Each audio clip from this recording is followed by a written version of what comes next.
sangat menyedihkan, memprihatinkan, dan membuat kita merasa geram.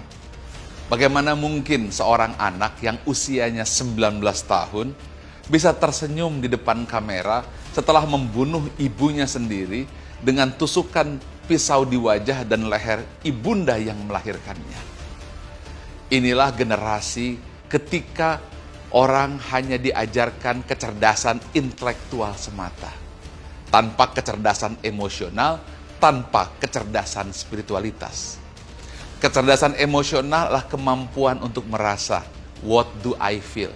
Orang menyebutnya EQ atau emotional quotient. Dan itu tidak pernah diajarkan di bangku sekolah, apakah SD, SMP, SMA, atau bahkan sampai universitas. Apalagi kecerdasan spiritualitas. Kecerdasan spiritualitas atau SQ atau spiritual quotient atau spiritual intelligence, itulah kemampuan untuk mendengar hati nurani dan faham siapa jati diri dan suara hati fitrah yang terdalam atau who am I. Kita terbiasa mengabaikan emosi, terbiasa mengabaikan hati nurani, sambil berkata bahwa emosi dan hati tidak berpikir, tapi ini yang berpikir. Dan inilah yang terjadi. Seorang anak membunuh ibunya 151 kali tusukan dan tersenyum di depan kamera.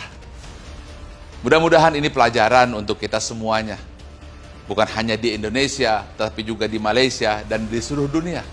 Bahwa tidak cukup mengajarkan anak-anak kita, generasi kita, hanya IQ atau kecerdasan intelektual atau nilai akademik.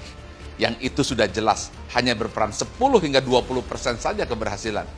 Tanpa adanya kecerdasan emosional, kemampuan merasa, tanpa adanya kecerdasan spiritual, kemampuan untuk mendengar nurani yang terdalam. Mudah-mudahan ini menjadi pelajaran besar agar kita mengajari anak-anak kita IQ, tapi EQ dan SQ sebagai kecerdasan paripurna yang harus dikombinasikan. Ingat, mengajarkan orang tanpa hati nurani tidak mengajar sama sekali.